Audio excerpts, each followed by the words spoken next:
So we are still working on division by three digits by one digit, but we're gonna add another little wrinkle to it.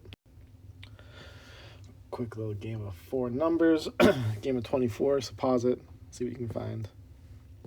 So I see a couple here. I see 6 plus 6 times 2 times 1, or divided by 1. That would work. That might be the only one I can find at the moment. There might be others. 6 minus 2, which is 4, times 6 times 1. Good enough for me. No questions, because I can't answer them. So we have been writing remainders as R, something like 13R4. But now we're going to start doing fractions, which you guys probably haven't done any fraction work yet, which is okay.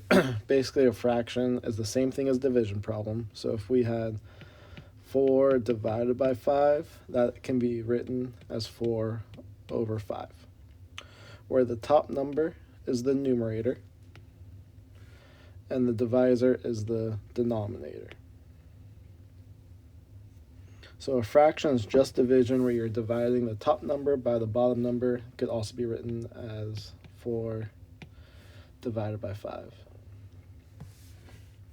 I would write all that down in your notes.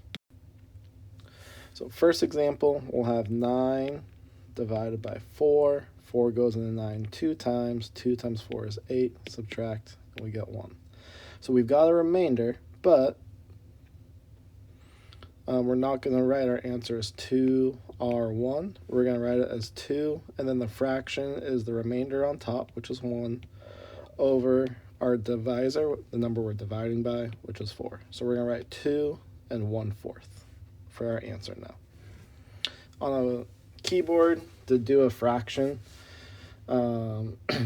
it's this symbol. It's on the question mark key on your keyboard. Or usually, I think on formulas, you can hit, actually divide might not work. I think you want to hit the slash to do a fraction. You also might be able to type in FRAC, and then the fraction symbol will come up. 33 divided by 7.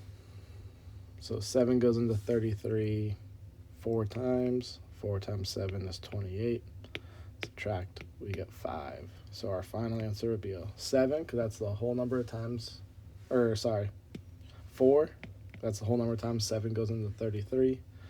And then 5 sevenths, because that's the amount that's left over.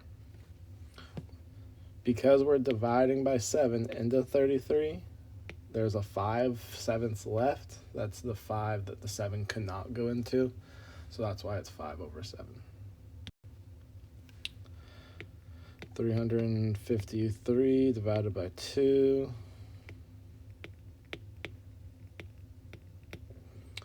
So then we've got 2 into 15, which is 7 times. 7 times 2 is 14. Subtract 1, bring the 3 all the way down. 2 into 13 is 6 times. 12, subtract. So we would have 176, and then our remainder is 1 out of our divisor of 2.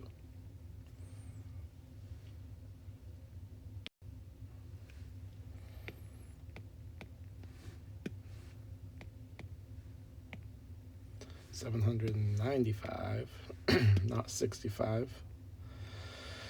Divided by 6. 6 goes into 7 one time. 1 times 6 is 6. Subtract.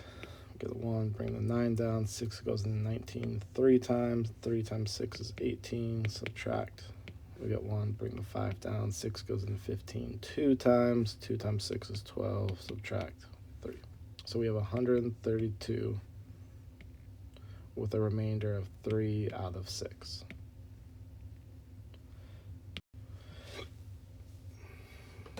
All right, our last one, 839 divided by 5.